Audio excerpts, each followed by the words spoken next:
Best है वो देखो, छोटा वाला गिरने वाला है, ठीक है, बड़ा वाला गिर गया एंड छोटा वाइब्रेट हो रहा है। सो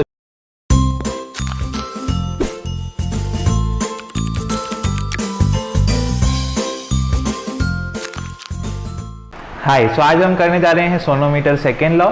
फर्स्ट लॉ की वीडियो ऑलरेडी अपलोड हो चुकी है जिसमें कुछ वाइवा क्वेश्चंस भी मैंने कवर किए हैं, तो आज हम करते हैं सेकेंड लॉ। तो चलिए पहले लॉ को थोड़ा सा डिटेल में समझते हैं कि आखिर करना क्या है, हमारा लक्ष्य क्या है। सो आपको पता होगा n is equals to the 1/2l root of t by m होता है। ओके, सो यहाँ पर n क्या है? सो n है यहाँ पर ट्यूनिंग फॉक की फ्रीक्वेंसी जो हम फॉक यूज़ करेंगे। ओके, एंड इसके बाद अगर हम देखें, इसके बाद अगर l क्या है यहाँ पर l, तो l है हमारी वाइब्रेटिंग लेंथ, यानी कि ये जो हमें यहाँ पर लेंथ मिलेगी। ओके, ये जो नाइफ एजेस के बीच में जो हमें लेंथ मिलेगी करस्पॉन्डिंग, वो है हमारी l। m क्या है? m is equals to the mass per unit length of wire. Okay, m is equals to the mass per unit length of wire, यानी कि ये देखिए जो वायर यहाँ पर हमने यूज़ की है, ये वाली जो स्टील वायर है, इसकी जो मास पर यूनिट लेंथ है, तो अभी ये एक फिक्स्ड क्वांटिटी है जो मैन्युफैक्चरर हमें प्रोवाइड करता है। फॉर एग्जांपल यहाँ पर जो मैं वायर यूज़ कर रहा हूँ उसका 0.01 ग्राम पर सेंटीमीटर है, लीनियर मास डेंसिटी भी बोलते हैं या मास per unit length. And T क्या है यहाँ पर? सो टी है टेंशन। आप देख सकते हैं यहाँ से जो स्ट्रिंग्स हैं ये रस्सी के थ्रू नीचे कनेक्टेड हैं एक हैंगर के साथ, तो ऑफकोर्स ये है हमारा मास। तो यहाँ पर हमें फोर्सेस रिजॉल्व करेंगे तो हमें कुछ ऐसा मिलेगा यहाँ पर कि ऊपर के डायरेक्शन में है टेंशन, नीचे के डायरेक्शन में है mg, तो ये है हमारा t is equals to the mg, यानी कि जितना मास हमने हैंग किया है। सेकेंड लॉ में हमें क्या करना है? सेकेंड लॉ में हमें n कांस्टेंट रखना है। क्या रखना है? n कांस्टेंट रखना है। अगर n में कांस्टेंट रखता हूँ तो m भी क्या हो जाएगा मेरा? m भी कांस्टेंट रखना है क्योंकि वायर वही यूज़ करनी है। So basically n constant, m constant, 2 क्या है? 2 तो एक खुद कांस्टेंट है। 1 क्या है? 1 भी खुद एक कांस्टेंट है। तो अभी l को इस तरफ लेकर आओ तो l मुझे क्या मिलेगा? l मुझे मिलेगा directly proportional to t, root of t, because सब चीज़ें कांस्टेंट हैं। तो यानी कि अब मुझे इसमें लेंथ और टेंशन को वेरी करना है। टेंशन को कैसे वेरी करेंगे? टेंशन को वेरी करेंगे मास चेंज करके। तो जैसे मास चेंज करूँगा मुझे लेंथ अलग अलग मिलेगी एंड इन दोनों को मैं चेंज करके करके मेरा आगे का एक्सपेरिमेंट परफॉर्म करूँगा। सो इसी का दूसरा फॉर्म भी है। दूसरा फॉर्म कुछ ऐसा है कि L, और अगर उसको यहाँ पर L बाय रूट टी लेकर आऊँ तो यहाँ पर मुझे मिलेगा कांस्टेंट। ओके, तो ये भी एक फॉर्म होता है।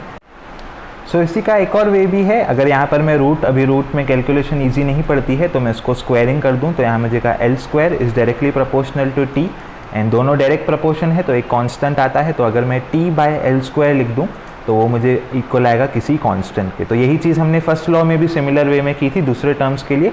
तो मतलब आज का हमारा एम यही है, T by L square find करना है, ऐसी 5 वैल्यूज़ फाइंड करनी है एंड फिर मुझे मिलना चाहिए एक कांस्टेंट। अब यहाँ पर हम कैसे करेंगे? आपको बताया मैंने n इज़ कांस्टेंट, तो n इज़ कांस्टेंट तो फ्रीक्वेंसी ऑफ ट्यूनिंग फॉक, तो एग्जाम में आपको दिया रहेगा कि ये ट्यूनिंग फॉक यूज़ करो। आज मैं यहाँ पर 512 हर्ट्ज़ का यूज़ कर रहा हूँ, तो दैट्स इट। आज हम सिर्फ एक ही ट्यूनिंग फॉक यूज़ करेंगे। पिछले वीडियो में अगर आपको याद हो तो मैंने पूरा का पूरा बॉक्स यूज़ किया था, अगर आपको थोड़ा सा भी याद हो तो आज हम कुछ बॉक्स यूज़ नहीं करेंगे, आज सिर्फ एक ही ट्यूनिंग फॉक यूज़ करेंगे। तो आज फिर हमें क्या करना है? मास चेंज करते जाना है। देखो लिखा है mass attach to the wire including hanger. अब ये देखिए ये है हमारा हैंगर, ठीक है, और ये हर एक वेट है हमारा 500 ग्राम का।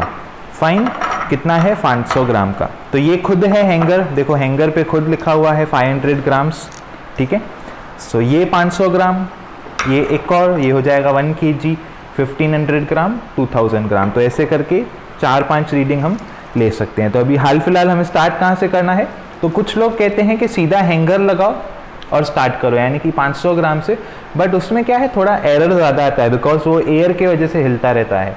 तो मैं पर्सनली सजेस्ट करूँगा कि आप 1000 ग्राम से स्टार्ट करें। ओके, सो यहाँ पर लिखा है mass attach to the wire including hanger, इधर हैंगर आएगा। सो ये कितना हो जाएगा? ये हो जाएगा हमारा 1000 ग्राम। फिर कितने पे लेना है? फिर लेना है 1500 ग्राम पे। फिर कितने पे लेना है? फिर लेना है 2000 ग्राम पे, एंड देन 2500 ग्राम तक आप ले सकते हैं। ओके, सो स्टार्ट करते हैं एक्सपेरिमेंट को। नीचे आप देख सकते हैं, यहाँ पर नीचे मैंने 1000 ग्राम लगा कर रखा है, एक हैंगर है एंड वहाँ पर एक वो है हमारा 500 ग्राम का। अब इसकी रेंज कैसे आती है ये चीज़ आपको बता दूँ। जैसे पिछले वीडियो में मैंने बताया था अगर आप एक रेंज क्रॉस कर देते हैं, समझो आपकी रीडिंग 11 सेंटीमीटर पे आने वाली थी और आपने शुरुआती कुछ ऐसे की है, ब्रिज ही ऐसा रखा है 15 सेंटीमीटर की गैप पे, तो आप कितना भी टैप करके ऐसे करते रहो वो पेपर राइडर नहीं गिरने वाला है। तो इसमें आपको क्या करना पड़ेगा, मैं आपको वापस बताता हूँ, पिछले वीडियो में बताया था। एक नाइफ एज फिक्स रखो, जैसे कि यहाँ पर मैंने 50 पे फिक्स रखी है, ठीक है। दूसरी नाइफ एज को मूव करो, ठीक है। ये है सबसे ज़्यादा आइडियल वे। पेपर राइडर बीच में रखो, क्योंकि यहाँ पर और यहाँ पर नोड बनता है, बीच में एंटी नोड बनता है।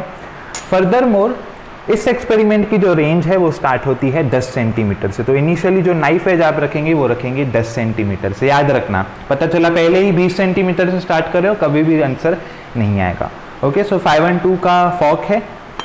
टैप करके पेपर राइडर कहाँ रखना है, टैप करके पेपर राइडर यहाँ पर रखना है। पेपर नहीं गिर रहा है, ठीक है, थोड़ी लेंथ बढ़ा दो, हाफ सेंटीमीटर लेंथ बढ़ाते जाइए, कुछ भी फ़र्क नहीं है, लेंथ बढ़ा दो। ओके, कुछ फ़र्क है नहीं, लेंथ बढ़ा दो। ओके, ये एक्सपेरिमेंट आपका पेशेंस चेक करता है, याद करना। ओके, तो पेशेंस जिसको है बस उसका सही आंसर आ जाता है, और इनको बीच में करते जाना है, कुछ भी फ़र्क नहीं, लेंथ बढ़ा दो, ठीक है। रेंज पता होनी चाहिए कि 10 के आसपास ही कहीं आता है, 10 या 12 के आसपास। थोड़ा थोड़ा देखो वाइब्रेट हो रहा है, मतलब मैं नज़दीक हूँ तो मैं थोड़ा थोड़ा इंक्रीमेंट लाऊंगा। थोड़ा ज़्यादा वाइब्रेट हो रहा है तो थोड़ा ज़्यादा फ़र्क यहाँ पर, हाँ, मैक्सिमम वाइब्रेट हो रहा है। अगर इनकेस आपका पेपर राइडर गिरता नहीं है तो फिर आपको यही रीडिंग यहाँ पर नोट डाउन करनी है, ठीक है। अगर नहीं गिरता है तो वेल एंड गुड। अब ये नहीं गिर रहा है बट पीछे ज़्यादा गिर रहा था, तो मैं वापस पीछे लेकर जा रहा हूँ पेपर राइडर को, क्योंकि पीछे मैक्सिमम वाइब्रेट हुआ था ना। ओके, ये देखो ऑलमोस्ट, ये भी उल्टा लटका है, ये भी गिर जाएगा।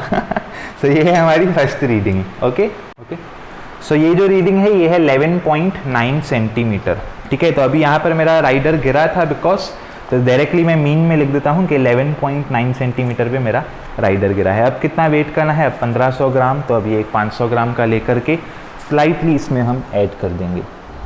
ओके, सो ये अब हो गया हमारा 1500 ग्राम। तो अभी लेंथ थोड़ी इंक्रीज हो जाएगी, तो अब जितनी रीडिंग अभी आई थी तो उससे 2 सेंटीमीटर और एडअप हो जाएगा। तो अभी देखो, अभी टैप करूँगा तो कुछ फ़र्क नहीं पड़ेगा, ठीक है। सो थोड़ा थोड़ा वापस इंक्रीज करते जाना है हमें, ठीक है। अभी ये 11.9 पे आई थी तो वो 13 के आसपास आ सकती है। और ट्यूनिंग फॉर्क ज़ोर से टैप करना है जिससे वाइब्रेशंस पूरी पहुँचे, ठीक है। आपको पता होगा यहाँ पर ये वुडन बॉक्स में 2 होल्स हैं, तो इतना ज़ोर से टैप करना है कि वो होल्स के अंदर तो वाइब्रेशन पहुँचनी ही चाहिए, ठीक है। उप्स, हाँ देखो अभी ये कितना ज़्यादा एंटी नोड यहाँ पर बन रहा है, मुझे नज़र आ रहा है, देख रहे हो। तो ये रीडिंग मैं लिख सकता हूँ। अगर मेरा पेपर नहीं गिरता है, पेपर राइडर गिर जाता है तो बेस्ट है। वो देखो छोटा वाला गिरने वाला है, ठीक है, बड़ा वाला गिर गया एंड छोटा वाइब्रेट हो रहा है। So this is 13.7।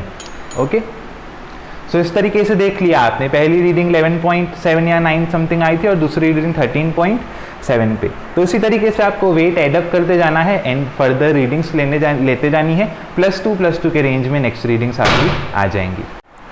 सो देखिए, यही प्रोसीजर फॉलो करते करते हमने रीडिंग लिया। पहले मास ऑफ द हैंगर 1000 से स्टार्ट किया। ये दूसरी सेटअप की रीडिंग है, पहले ही बता दूं। यहाँ पर तो 500 था ना मास ऑफ हैंगर, सो ये वही है। 1000 gram total weight, 1500 total, 2000 total, 2500 total.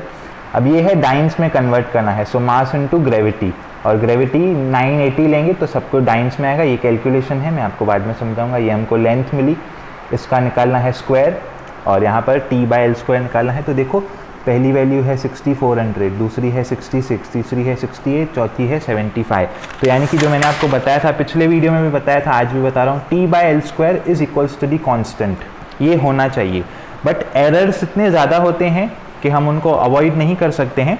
सो t/L² कॉन्स्टेंट होना चाहिए with in the range ±1000। For example, जैसे अभी यहाँ पर आपकी पहली वैल्यू है 6477, तो अगली वैल्यू ±1000 के बीच में आनी चाहिए, समझ रहे हैं आप। तो ऐसे करके आप देखो, 64 और 6600 में 200 का फ़र्क है, 66 और 68 के बीच में 200 का फ़र्क है, 68 और 75 के बीच में बहुत ज़्यादा फ़र्क है, समझ रहा हूँ मैं, बट एटलीस्ट 3 रीडिंग्स तो मेरी सेम है। तो yes, with in experimental errors T by L square is constant. And इसी का आपको ग्राफ भी बनाना पड़ सकता है। सो ग्राफ में देखिए कैसे होगा, एल स्क्वायर यहाँ आएगा, टी यहाँ बनेगा।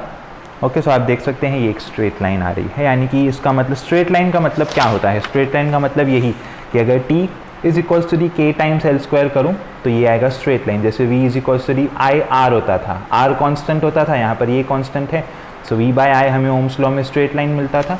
तो उसी तरीके से ये भी एक स्ट्रेट लाइन ग्राफ है। सो इसी तरीके से मैं कह सकता हूँ कि सोनोमीटर का सेकंड लॉ भी हमने एक्सपेरिमेंटली वेरीफाई कर दिया है। पहली फर्स्ट लॉ की वीडियो भी बना दी है, उसमें कुछ वाइवा क्वेश्चंस भी कवर किए हैं, सो वो भी देख लें एंड ये भी देख लें। All the very best for the practical exam.